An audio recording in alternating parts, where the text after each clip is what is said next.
C'est la parole de Dieu que vous proclamez, et puisque en Jésus-Christ, vous avez reçu l'autorité, lorsque Jésus a vaincu la mort et le séjour des morts, et que vous avez été placé en lui, vous avez reçu l'autorité.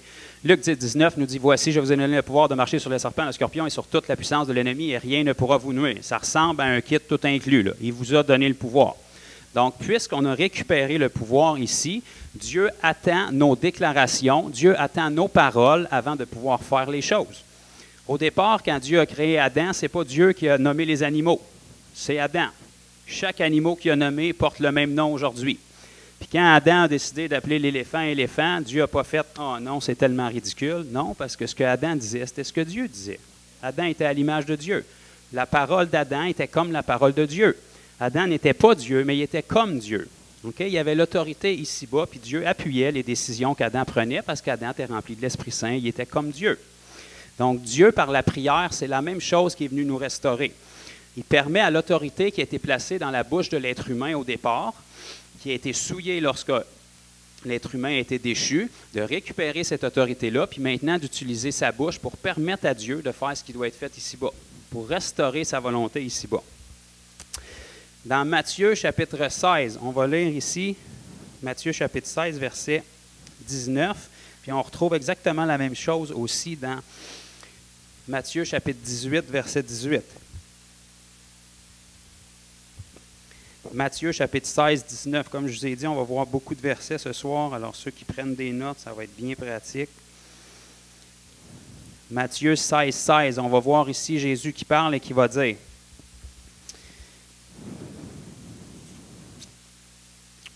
Matthieu 16 et le verset 19, pardon. « Je te donnerai la clé du royaume des cieux. Ce que tu lieras sur la terre sera lié dans les cieux, et ce que tu délieras sur la terre sera délié dans les cieux. » Okay? Là, Dieu est en train de parler à travers la bouche de Jésus à des hommes. « Ce que tu lieras sur la terre sera lié dans les cieux, ce que tu délieras sur la terre sera délié dans les cieux. » Chapitre 18, verset 18, Jésus va réitérer la même chose encore une autre fois. Je vous le dis en vérité, tout ce que vous lierez sur la terre sera lié dans les cieux, tout ce que vous délierez sur la terre sera délié dans le ciel. Ça veut dire que si on ne lit pas les choses qu'on doit lier, Dieu ne peut pas le faire. Sa volonté est restreinte. Si on ne délie pas les choses qui doivent être déliées, Dieu ne peut pas le faire. Sa volonté est restreinte. Donc la prière est de première importance dans nos vies. Là, on va regarder un petit peu, ça ressemble à quoi la prière biblique, pourquoi est-ce que souvent on n'est pas exaucé. Puis la majorité de l'Église moderne aujourd'hui prie pour une multitude de choses que la Bible ne nous enseigne pas à prier. Et pourtant, les points sur lesquels la Bible nous dit clairement de prier, qui sont peu nombreux en fait. On va les résumer ce soir en deux catégories, là. Souvent, on complique les choses, puis c'est certain que ces catégories-là peuvent être plus spécifiques, mais règle générale, dans la Bible, la prière et l'intercession se résument à deux catégories de personnes pour deux buts spécifiques. Puis la majorité du reste, pourquoi on prie, la Bible ne nous dit pas de prier pour ça. La Bible nous dit d'exercer notre autorité parce que c'est des choses qu'on a déjà. Fait on va tuer beaucoup de vaches sacrées ce soir, puis on va faire fâcher beaucoup de personnes, mais on va se réveiller, puis on va commencer à avoir du succès. Okay? Si ce qu'on fait ne fonctionne pas, il faut sortir la tête du sable, puis à un moment donné, il faut s'arranger pour que ça fonctionne. On corrige, puis on s'ajuste. La Bible nous dit dans Hébreux chapitre 4 et le verset 16.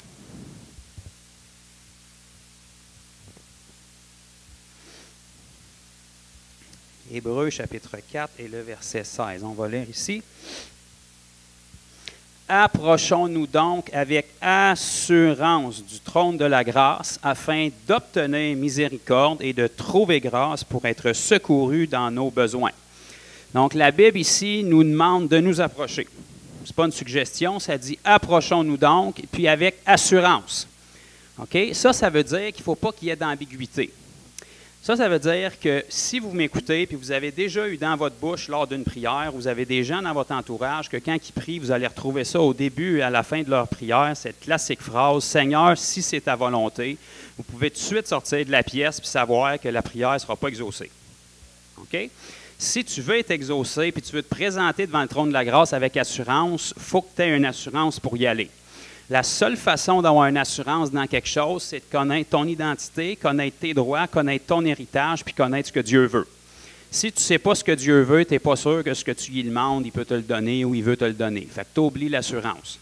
Okay? La Bible nous donne une façon de nous approcher de lui, puis c'est avec assurance.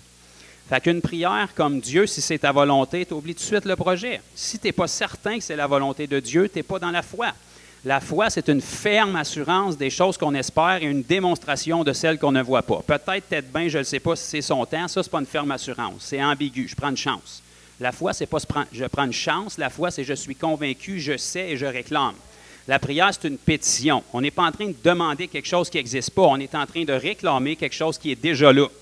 Quelque chose qui est retenu par une personne qui ne devrait pas le retenir, quelque chose qui est retenu par le diable ou quelque chose que le Seigneur attend juste qu'on lui demande parce qu'on manifeste de la foi, puis Dieu fonctionne par la foi, puis il peut nous l'octroyer parce que ça a tout le temps été là. Notre foi a juste amené ce qui était dans l'invisible jusque dans le monde visible. Donc, on ne vient pas clémenter, on ne vient pas s'apitoyer, on ne vient pas se plaindre. La majorité des sessions de prière de l'Église moderne aujourd'hui, c'est une série de complaintes avec quelques mots chrétiens ici et là, puis on fait pitié. OK?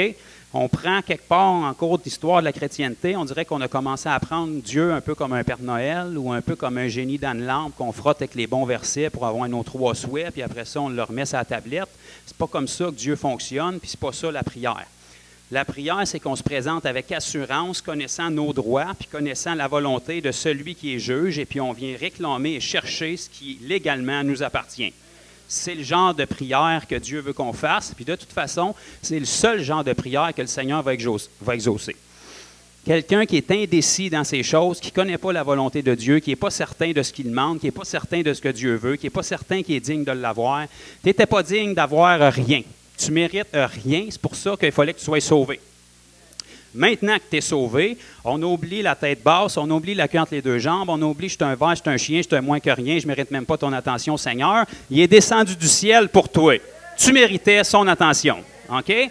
Fait que là, on sort d'une mentalité de victime, puis on rentre dans la mentalité que tu n'as jamais été assez juste pour mériter ton ciel. La seule raison que tu as une autorité devant Dieu, c'est parce que tu as été placé en Jésus, c'est lui ta justice. Jésus méritait pleinement tout ce qui lui a été octroyé parce qu'il a eu une vie parfaite sans péché, et c'est cette justice-là qui a été placée sur toi. Donc, tu te présentes avec assurance, parce que quand tu te présentes, tu es en Jésus. Et puis, tu as un avocat auprès du Père qui est de ton bord. Le juge est de ton bord, l'avocat est de ton bord, puis toi, tu as des droits. Fait que tu peux être sûr que tu ne repartiras pas de là déçu. C'est ça que ça veut dire se présenter avec assurance. Fait que c'est fini la série de complaintes, c'est fini de faire pitié, c'est fini d'essayer de quémander, c'est fini le sac et la cendre. Ça, c'est de l'Ancien Testament. OK? C'est le même Dieu, c'est la même prière, mais l'alliance n'est pas pareille. Maintenant, on est de l'autre côté de la croix. Le 3/4 des prières qu'on fait, c'est des choses qui sont déjà accomplies, que le Seigneur ne nous demande pas de prier pour, il nous demande de l'exercer puis de le faire. Puis le petit peu qui manque que le Seigneur nous demande de prier, bien là, on remet ça entre ses mains puis on espère que sa volonté s'accomplisse, puis il n'y a rien qui arrive pour rien, mon frère. Il y a un paquet d'affaires qui arrivent pour rien, fait que c'est le temps de se réveiller puis de commencer à détruire les œuvres du diable puis à stopper le carnage qui se passe sur la planète. Amen. L'Église aujourd'hui, de un, ne se présente pas avec assurance parce qu'elle se présente carrément plus. On a tellement été déçus de ne pas être exaucés, puis on ne s'attend tellement pas que Dieu nous exauce que s'il a le bonheur de nous exaucer, on est tous excités parce qu'on n'est tellement pas habitués qu'il nous exauce. Pourtant, ça devrait être la normale. OK?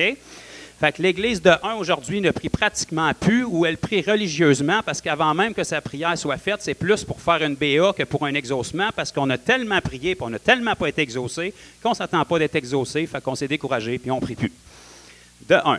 De deux, quand on prie nullement la volonté de Dieu, on prie nullement pour ses intérêts, puis on lance ça dans l'univers en espérant qu'on touche quelque chose à un moment donné, alors qu'on devrait se présenter avec assurance. On va regarder pourquoi qu'on devrait se présenter qu'assurance, puis pourquoi Dieu veut nous exaucer.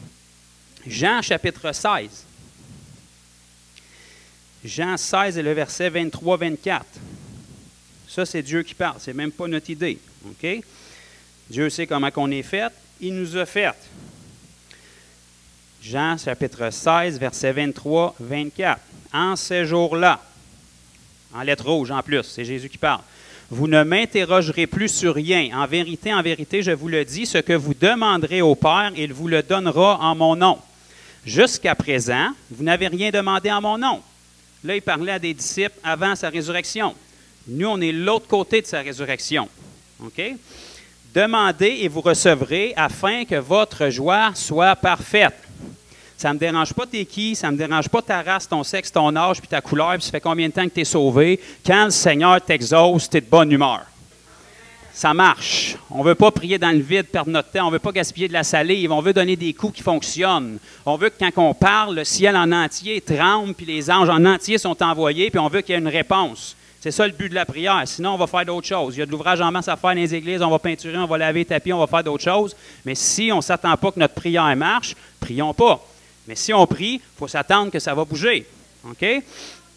Le Seigneur dit que lorsqu'on va demander et qu'on va recevoir, notre joie va être parfaite.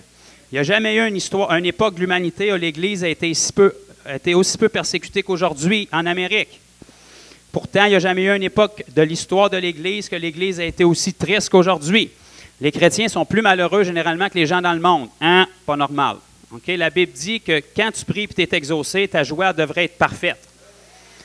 La Bible nous dit que la joie du Seigneur est notre force.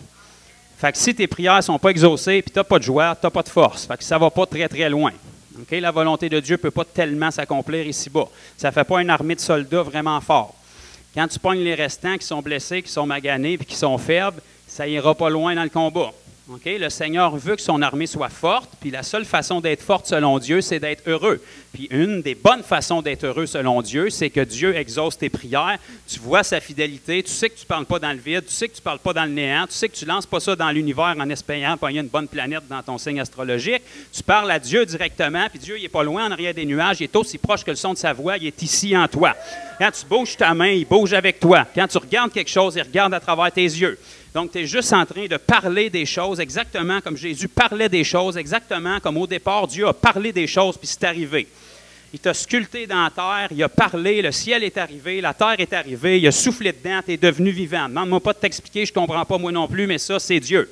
C'est la quantité de vie qu'il y a dedans. Cette vie-là avait été placée en Jésus, puis quand Jésus parlait, la même chose arrivait. Quand Jésus a maudit le figuier, il a séché.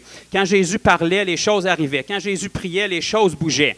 Ce Jésus-là vient vivre en toi, donc ça devrait être la même chose. Nos prières devraient faire bouger les choses. On devrait avoir une assurance, puis on devrait avoir une joie de voir ces exaucements-là. Donc, si on ne voit pas d'exaucement, il y a quelque chose qui cloche. Il faut changer quelque chose. Il faut comprendre la prière. Il faut changer la raison pourquoi on prie. Il faut changer nos motifs. Il faut changer les choses pourquoi on prie. Si tu pries, puis tu pries au nom de Jésus, puis il n'y a pas d'exaucement, c'est pas parce que ta prière est trop difficile pour Dieu. Il y a quelque chose qui cloche. Okay? Il y a un aspect de persévérance, mais il faut que ça bouge, il faut que ça casse, il faut que ça avance à un moment donné. On va regarder maintenant dans Jacques chapitre 3. Un autre point qui va nous révéler, puis ça, là, on tue un paquet de vaches sacrées, là. Ça va nous révéler pourquoi beaucoup,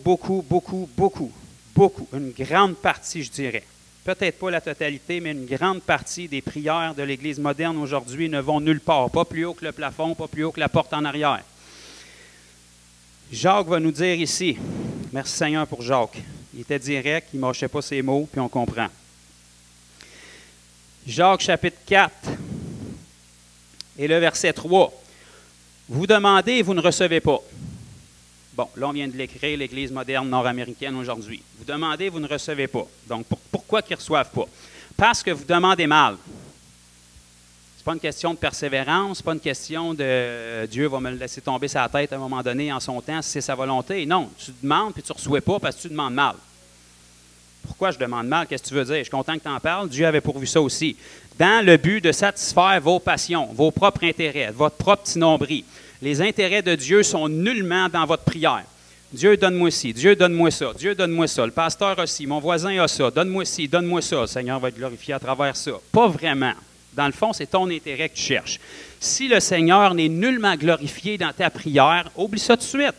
Quand même que tu aurais plein d'assurance et que tu serais dans la joie, tu ne seras pas exaucé, fait que ta joie elle va être de courte durée. OK? La Bible dit, vous demandez, vous ne recevez pas parce que vous demandez mal dans le but de satisfaire vos propres passions, vos propres intérêts, vos propres buts, vos propres idées. Le Seigneur n'a jamais eu ça dans son intention. Quel pourcentage de nos prières fait avancer le royaume de Dieu? Qu'est-ce qu'on demande à Dieu qui a un intérêt dedans, lui? Seigneur, protège-moi durant ce voyage. Bon, c'est correct, le Seigneur veut te protéger. Mais avant de prier, Seigneur, protège-moi dans le voyage, t'es-tu posé la question, est-ce que le Seigneur veut que j'y aille dans ce voyage-là? Bon, voyez-vous, j'ai eu la réponse que je voulais.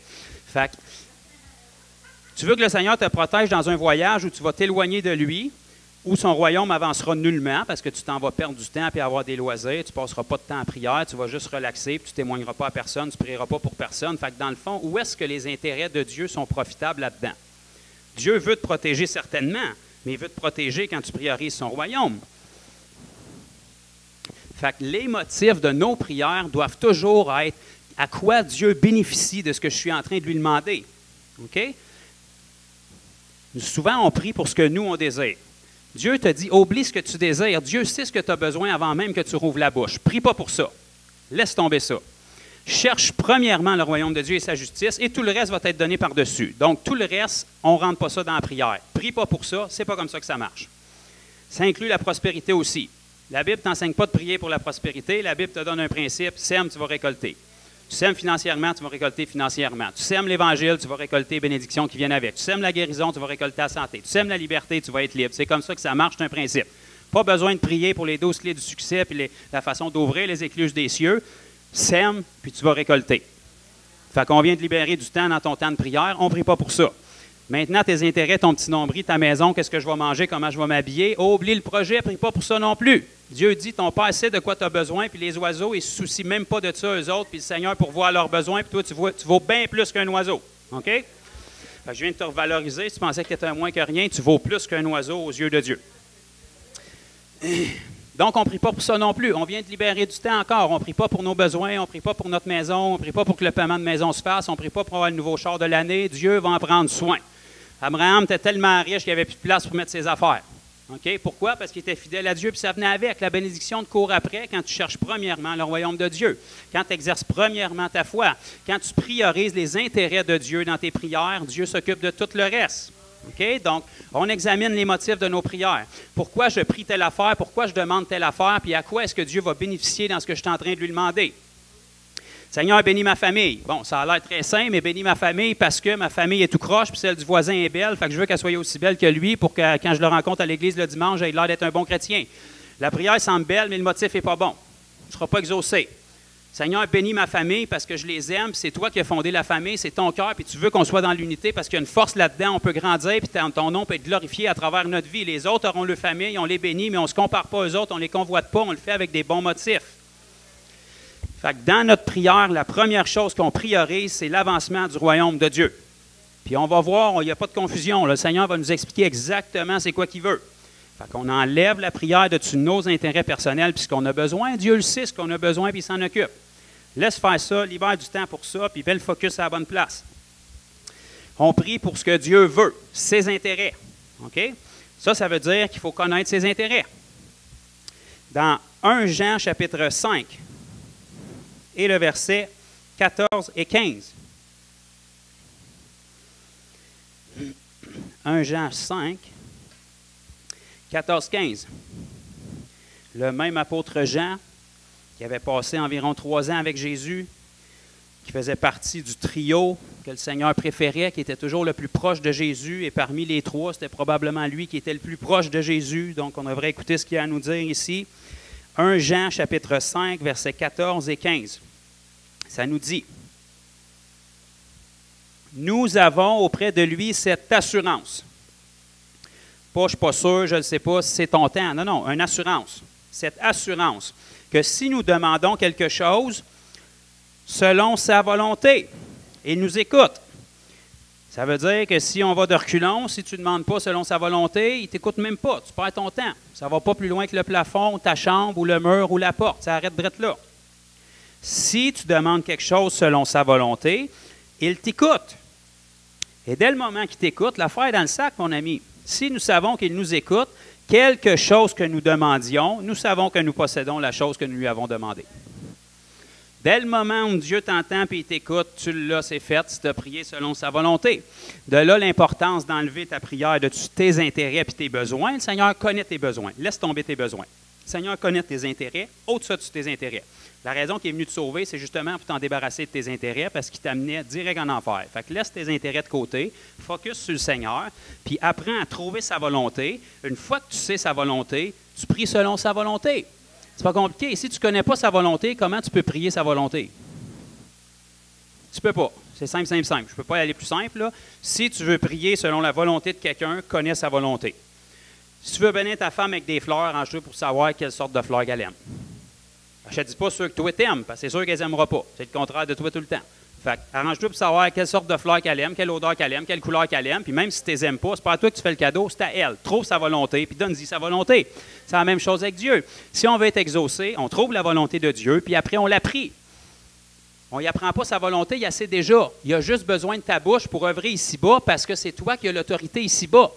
Dieu reprend son autorité ici-bas à travers toi. Dieu ne peut pas passer croche pour faire les affaires malhonnêtes. Il a conçu l'être humain comme ça. Les cieux y appartiennent, mais la terre appartient au Fils de l'homme. C'est pour ça que pour récupérer l'autorité, il a fallu qu'il se fasse un corps comme nous, un corps d'homme. Là, il a pu exercer l'autorité parce que c'est comme ça que les choses fonctionnent. Donc, il faut que tu apprennes sa volonté. Une fois que tu connais sa volonté, tu exerces l'autorité pour lier, délier, pour proclamer. Et puis là, les choses se passent. Tu autorises Dieu à réintervenir ici-bas sur terre, puis il peut le faire entièrement légalement parce que tu es un homme, puis tu passes par la prière dans sa volonté. Simple comme ça. Maintenant, la Bible nous dit dans Romains 12:2, « Ne vous conformez pas au siècle présent, mais soyez transformés par le renouvellement de l'intelligence, en sorte que vous discerniez la volonté de Dieu. » Okay? Dieu est plus censé d'être un mystère. Okay? Le Dieu de l'Ancien Testament, certainement, il l'était. Oui, on ne comprendra jamais Dieu complètement dans notre cerveau humain limité, mais par la révélation de son esprit et de sa parole, ce dont il est nécessaire pour nous pour vivre une vie de piété nous a été révélé. Okay? Donc, la Bible nous dit d'être transformé par le renouvellement de notre intelligence afin de discerner sa volonté. Dieu ne veut pas que tu sois tout le temps dans le néant et dans l'ambiguïté. Sa volonté est révélée et il veut que tu la connaisses. C'est ton travail. Sa volonté, ce qui est bon, agréable et parfait. En partant, il te donne une bonne indice. Tout ce qui n'est pas bon, agréable et parfait, ce n'est pas sa volonté. S'il y a de l'ambiguïté sur ce que c'est pour toi bon, agréable et parfait, bien, tu retournes à ton modèle qui est Jésus, puis tu regardes c'était quoi qui était bon, agréable et parfait dans sa vie. Donc, ce qui est bon, agréable et parfait, c'est la volonté de Dieu. Puis une fois que tu discernes ces choses-là, que tu reconnais ces choses-là, bien là, tu peux commencer à prier pour ces choses-là. Parce que ça, c'est des bons intérêts. Ce n'est pas des intérêts personnels, c'est des intérêts du royaume de Dieu. Parce qu'après notre nombril ici, la terre tourne pareil, là. OK? Quand même que vous n'allez pas bien, que vous avez de la petite pépine, que votre voisin n'a pas été fin, que votre femme n'a pas dit les bonnes choses qu'elle aurait dû dire, que vos enfants n'ont pas été du monde aujourd'hui, la terre tourne pareil, là. Il y a des affaires terribles qui se passent sur la planète, bien pire que vos petits problèmes. OK? Puis les gens ont encore besoin du Seigneur, puis le Seigneur a besoin de vous pour pouvoir les rejoindre. Fait que laissez tomber vos problèmes. Pendant que vous vous occupez du problème des autres, le Seigneur peut régler vos problèmes. Puis la raison pourquoi vos problèmes sont des problèmes, c'est parce que vous n'arrêtez pas de les contempler, puis ils sont énormes comme ça. Fait que juste de mettre vos yeux sur les autres, vous allez oublier vos problèmes. Puis ils vont se régler avant même que vous ayez la chance de prier pour. Parce que vous ne vous occupez pas de vos intérêts, vous vous occupez de ceux de Dieu. Fait qu'on trouve les intérêts de Dieu, on trouve ce qui fait avancer son royaume, on prie pour ces choses-là, Dieu exauce ces choses-là, on est rempli de joie, puis parce qu'on est rempli de joie, on ne se souvient même plus qu'on a des problèmes, puis parce qu'on est dans la joie, on est fort, puis parce qu'on est fort, bien, on va de l'avant, puis on fait avancer le royaume de Dieu, on est des bons soldats. Dieu a besoin d'une armée qui est forte. Une armée qui est forte, c'est une armée qui est dans la joie. Une joie que le monde ne peut pas te donner. Pas une joie émotionnelle. Je suis content un jour, je suis triste l'autre, je suis de bonne humeur l'autre journée, je suis triste l'autre. Ça, c'est mondain, ça, c'est charnel. La joie de l'Éternel, elle est constante. Pourquoi? Parce que c'est l'Éternel qui est ta joie. L'Éternel, il est tout le temps pareil, lui. C'est pour ça qu'il s'appelle « Je suis ». C'était « Je suis hier », c'est « Je suis là », ça va être « Je suis demain », puis là, c'est encore « Je suis », c'est tout le temps la même affaire. Fait que si Dieu est constant, puis Dieu est la source de ta joie est constante. Si ta joie est constante, tu es constamment fort. Si tu es constamment fort, tu n'as pas de faiblesse, puis tu n'es pas une cible pour le diable. Il va aller ailleurs, il va changer de trail. Puis toi, tu vas pouvoir exercer l'autorité que tu as par la prière, puis avoir des prières qui sont exaucées, parce que tu vas connaître la volonté de Dieu, puis tu vas la prier. Puis la dernière affaire que le diable et tous les démons veulent, c'est qu'un enfant de Dieu connaisse la volonté de Dieu. Ils veulent que ça soit mystique. Ils veulent que tu t'approches de Dieu avec une fausse humilité, que tu trembles, puis que tu dises « Oh, pauvre pécheur que je suis, Seigneur, si tu le veux, qui suis-je pour m'approcher de toi? Mais si tu le veux, fais. » Non, il ne le fera pas. Oublie ça, tu perds ton temps. OK? Il attend que tu parles en son nom. C'est ça la prière. Parler au nom de Dieu.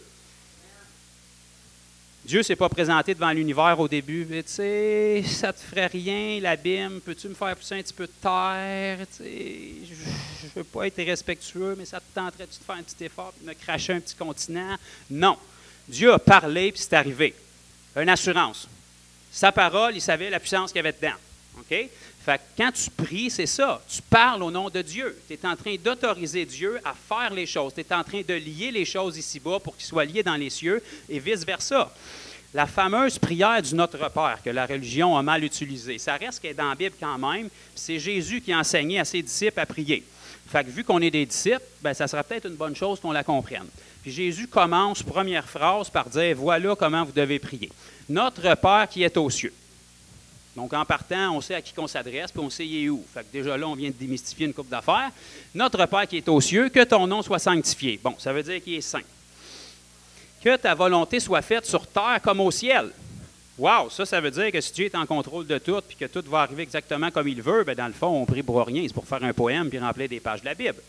Non, si Jésus te dit, voilà comment prier, tu dois prier pour que la volonté de Dieu se fasse sur terre comme au ciel. Mais comment ça? Dieu est capable de tout faire, il est tout puissant. Oui, mais Dieu ne passera pas en dehors des lois qu'il a préétablies. Lui, il s'occupe de sa volonté au ciel. Ça, tu ne changeras pas ça. Quand même que tu n'aimes pas ça, puis quand même que ça ne te tente pas, puis quand même que tu n'aimes pas ça, que l'asphalte soit faite en or, puis les portes soient faites en perles, ça va être de même pareil. Ce n'est pas toi qui décides. Okay? Ça, c'est sa volonté. Par contre, vu que la terre t'a été donnée, il ne peut pas forcer sa volonté sur la terre sous l'époque dans laquelle on est, qui est la dispensation de grâce. Il a besoin d'un intermédiaire humain parce que c'est comme ça que l'ordre des choses a été fait. Fait que toi, tu arrives, tu connais sa volonté, tu sais qu'au ciel, il n'y a pas de maladie, il n'y a pas de démons, il n'y a pas d'oppression, il n'y a pas de dépression, il n'y a pas de pauvreté, il n'y a pas de tristesse. Tu prends sa volonté qui est au ciel puis tu l'établis sur terre. Tu n'as pas besoin d'être questionné, puis Seigneur, si c'est ta volonté, tu le sais comment ça se passe là-bas. Fait que tu corriges les choses ici, puis quand tu parles, Dieu peut agir parce qu'il attendait juste ça pour faire les choses légalement. Une assurance, une conviction, pas Seigneur si tu veux. Non, le Seigneur, c'est tout le temps je veux, je peux. C'est oui et amen. Fais-les, away. Amen. Autre point, la Bible nous dit que les anges sont des esprits au service de Dieu. Yeah, alléluia, kumbaya. Ça poursuit en disant « Envoyés pour exercer un ministère en faveur. » Wow, ça ressemble à une bonne nouvelle. Ils ne viennent pas pour te taper dessus, ils viennent en faveur de ceux qui doivent hériter le salut. C'est moi. Ah, on a un frère en arrière qui hérite le salut. Les anges sont envoyés pour exercer un ministère en sa faveur aussi. Donc, c'est une bonne nouvelle. On n'est pas tout seul dans l'histoire. Déjà, juste Jésus de notre base, c'est déjà gagnant, puis il est le roi des rois, puis il n'a jamais perdu un combat depuis qu'il existe. Mais en plus de ça, parce qu'il est Dieu, puis il a tellement de suite dans les idées, il s'est arrangé pour même pas avoir à se lever de son trône. Il s'est fait des serviteurs qui ont toute la puissance nécessaire, qui ont chacun leur hiérarchie, chacun leur but, chacun leur fonction, puis ils peuvent accomplir sa volonté. Comment est-ce qu'ils marchent, les anges? Les anges, c'est oui et amen quand Dieu parle. Fait que ce que Dieu dit, c'est parti. Bon. Tant mieux pour ce que Dieu dit. L'affaire, c'est que si on veut qu'il travaille en notre faveur, il faut que nous autres, on dise ce que Dieu dit. Parce qu'eux autres, ils ne réagissent pas à personne, ils réagissent à la parole. À la parole de Dieu, qu'elle soit dans la bouche de Dieu, dans la bouche de Jean-Guy, dans la bouche de Paul, dans ma bouche, ils réagissent à la parole. Fait que dans ta prière, si tu connais la parole de Dieu, tu connais la volonté de Dieu, tu parles la parole, les anges te passent sur le scan, c'est plus fort qu'eux autres. C'est comme un aimant. Quand la parole de Dieu est parlée, ils font « Hop, on retourne à l'action. » Il faut qu'ils repartent. C'est comme ça que ça marche. Psaume 103 et le verset 20. Pour tous ceux qui doutent, là, je vais vous sortir une petite écriture qu'on puisse le voir. Psaume 103 et le verset 20. Beaucoup de versets, c'est pour ça que j'ai dit prenez des notes. Bénissez l'Éternel, vous ses anges. Ça a l'air qu'il ne leur laisse pas d'option aux autres non plus. Quand Dieu nous parle à ses enfants, il nous donne des commandements. On a le libre arbitre, on peut désobéir, mais il nous donne un commandement. Les anges, c'est la même affaire. Ils ne décident pas qu'aujourd'hui, ils se prennent une petite vacance puis ils s'en vont se promener au ciel dans le coin des bébés qui mangent du Philadelphia puis qui jouent de la harpe sur des nuages. Ce n'est pas comme ça que ça marche. Les anges, c'est des guerriers, c'est des soldats, sont en fonction puis ils obéissent au doigt et à l'œil à ce que Dieu dit. Okay? Bénissez l'Éternel, vous ses anges. Fait que ça donne que ce n'est pas optionnel pour eux autres. Qui est puissant en force. Bon, ça commence à être des bonnes nouvelles. Et qui exécutez ses ordres en obéissant à la voix de sa parole. Sa parole. Sa parole. Parole de qui? Parole de Dieu. Il y a une bonne nouvelle pour vous. Ça ici, c'est la parole de Dieu. Elle a sorti de la bouche de Dieu initialement, par son esprit, il l'a fait passer à travers des hommes, mais ça ne dérange pas à travers qui qu'elle passe, c'est la parole. Fait que ce soit Dieu qui parle de son trône ou que ce soit toi qui répète cette parole-là, les anges y obéissent pareil. Eux autres, ça ne dérange pas de où est-ce qu'elle sort la parole. Ils ont été conçus pour obéir à la parole. Dès que la parole sort, il y a comme un aimant qui fait « OK, il faut qu'on y aille, c'est parti ». Puis la bonne nouvelle, c'est qu'ils sont puissants en force. Fait qu'inquiète-toi pas pour le besoin. Ils sont attitrés. Pour chaque phase de la parole, il y a un ange qui est capable de l'accomplir.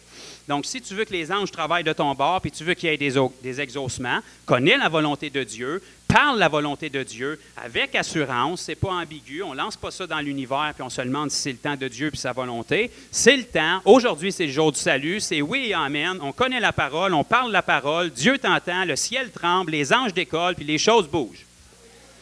Ça, c'est la prière biblique pour sa volonté. Alors, remarque, dans la parole, ça ne prie pas pour tes caprices. Ça part de la parole de Dieu, ses intérêts, son histoire de rédemption pour l'humanité, sa vision globale. Toi, tu vois ton petit nombril, le paiement de loyer qui arrive, puis l'épicerie qui a coûté cher cette semaine. Lui, il y a 8 milliards d'habitants à s'occuper, plus tous ceux qui ont vécu depuis Adam, qui gèrent au ciel ou en enfer. Fait qu'il y a quand même plus de stock que toi à s'occuper. Ses intérêts sont premiers, puis son plan, il le connaît déjà. Toi, tu as de la misère à planifier d'agenda, tu as ton lendemain, puis lui, il a toute l'étendue des temps à planifier. OK? Fait qu'on est mieux de se fier sur lui. Fait que c'est ses intérêts qui prédominent. Fait qu'on s'assure que dans nos prières, on valorise ses intérêts, on s'approche avec assurance parce qu'on peut confesser la parole. Ce n'est pas notre parole, c'est la sienne. Ce n'est pas notre sainteté, c'est celle de Jésus. Donc, on est blanc comme neige, on a accès au trône de grâce. Tu sais que dans l'Ancienne Alliance, il y avait un gars, une fois par année, qui pouvait faire ça. Puis je peux te dire qu'il était sous stress parce que s'il n'avait manqué un coup, il tomberait de mort, puis personne ne pouvait aller le chercher, il fallait qu'il sorte de là avec une corde. Dieu t'a dit que tu as accès au trône de grâce avec assurance. Il y a quand même bien des étapes qui ont été faites pour que tu arrives là. Ça a l'air que le sacrifice de Jésus est tellement parfait que tu peux t'approcher avec une assurance que le souverain sacrificateur n'avait pas dans l'Ancien Testament. La prière, c'est ça, dans le fond. C'est toi, même si ton corps est ici-bas sur terre, tu connectes avec ton esprit qui est assis à droite du Père dans les lieux célestes en Jésus-Christ parce que tu as été placé en lui selon Colossiens, puis tu commences à accéder au trône de grâce avec assurance. Tu déconnectes d'ici, tu te retrouves là-bas parce que c'est là que tu es, puis tu commences à réclamer ce qui t'appartient déjà. Montagne, bouge. Selon la volonté de Dieu. Pas tes intérêts. La volonté de Dieu. C'est quoi la volonté de Dieu? Ses intérêts. Détruire les œuvres du diable puis sauver des âmes pour en sauver le plus grand nombre avant qu'il soit trop tard. Peu importe c'est quoi les prières qu'on va voir dans la Bible, ça tourne tout autour de ça. Si ta prière, quelle qu'elle soit, ne bénéficie à personne d'autre que toi, même si elle était belle, même si elle était noble, ce n'est pas la volonté de Dieu. Dieu demande un détachement. Dieu veut qu'on prie pour les autres. Dieu veut qu'on prie pour ses intérêts. Dieu veut qu'on prie pour les intérêts des autres. Fait qu'en partant, si la prière bénéficie juste à la propre petite personne qui prie, ce n'est pas la volonté de Dieu. On change, on réaxe nos intérêts, on cherche la volonté de Dieu, on la connaît, puis on la parle avec autorité, puis les choses bougent. Puis parce qu'ils bougent, on est rempli de joie. Puis parce qu'on est rempli de joie, on est fort. Parce que les gens sont tellement faibles aujourd'hui, ils cherchent des gens forts. Parce que les gens sont tellement malheureux aujourd'hui, ils cherchent des gens qui sont dans la joie. Si l'Église est la solution au problème de l'humanité, puis il y a plus de tristesse et de découragement dans l'Église que dans le monde, où est-ce que les gens du monde vont aller pour trouver l'espoir? Où est-ce que les gens du monde vont aller pour trouver la lumière? Où est-ce que les gens du monde qui ne connaissent pas Dieu, qui ne savent pas comment prier à Dieu, ils ne savent pas quel nom y donner, ils ne savent même pas où lancer ça dans l'univers, si eux autres ne le savent pas, où est-ce qu'ils vont trouver leur réponse si l'Église du Seigneur Jésus ne le sait même pas, puis il n'y a même pas d'exaucement? Ils vont venir te voir pour avoir des réponses, puis tu vas dire, oui, on peut prier, mais Dieu est souverain dans le fond. C'est en son temps. Hein? Il ne faut quand même pas y manquer de respect. Oui, il y a des choses qui sont en son temps, mais il y a des choses qui ne le sont plus. Il y a des choses que le temps est arrivé. La Bible dit que depuis 2000 ans, c'est la fin des temps. On est sur la fin des temps. Jésus a dit tout est accompli. Fait que si on trouve ce qui était accompli dans la partie que Jésus a faite, on n'a plus besoin de savoir si c'est son temps. Ça fait 2000 ans que c'est son temps.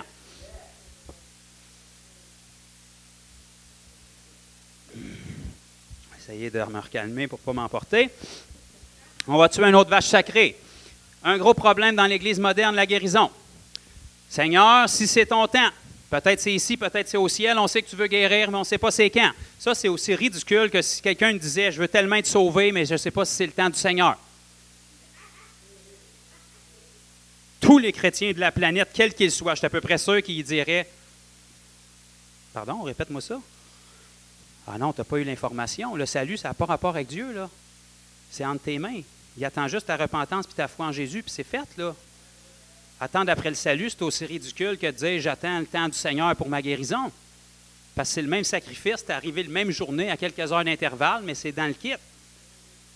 Fait que dire « j'attends que le Seigneur me guérisse », c'est comme de dire « j'attends qu'il me sauve ». C'est aussi ridicule. Même chose, c'est le même sacrifice. L'œuvre de la croix pleinement accomplie. J'attends que le Seigneur me délivre. T'attends quoi? J'attends que le Seigneur me pardonne de mes péchés. OK, ça fait 2000 ans que c'est fait, là. Ton pardon est mis en banque, il attend juste que tu t'en détournes pour les laisser aller, parce que c'est pas un violeur, il ne peut pas t'enlever ce que tu veux garder. Si tu n'en veux plus, il est prêt, puis c'est fini. On close le deal, c'est fait. La guérison, c'est pareil. La délivrance, c'est pareil. Tout ce qui est inclus dans l'œuvre de la croix, on n'attend plus après ça. Si on n'attend plus après ça, ça veut dire qu'on ne peut plus prier pour ça non plus. Ouch.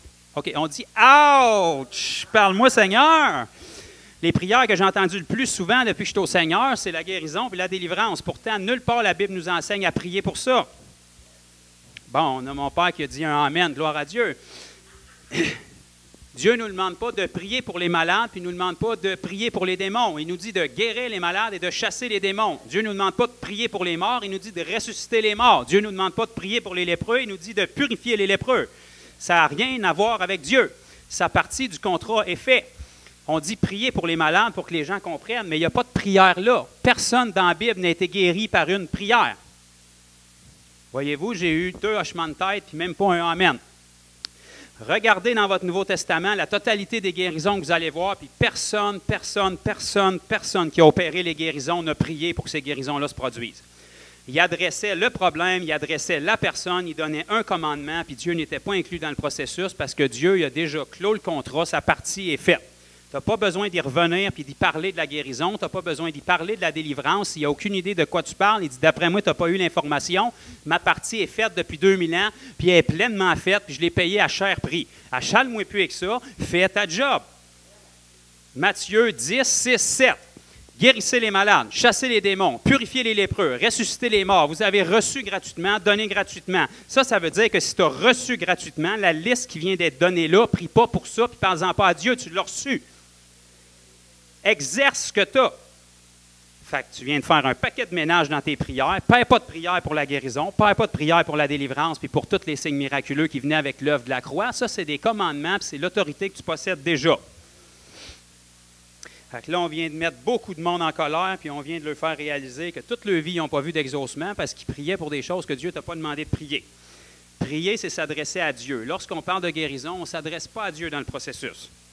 Encore et encore et encore dans la Bible, vous allez voir que ce soit Jésus, que ce soit les apôtres, que ce soit l'Église primitive, quand ils opéraient une guérison ou un miracle, ils ne parlaient jamais à Dieu. Merci, ma sœur. Jean 5, 8, à la piscine de Bethesda. Jésus a regardé le malade qui était là depuis 38 ans, il a dit « Lève-toi, prends ta natte et marche ». C'est simple. Il n'a pas prié, il n'a pas parlé à Dieu, il n'a pas demandé sa permission. On salue la personne qui essaie de m'appeler en passant. Je suis en live, arrête de m'appeler s'il te plaît, tu déranges les gens.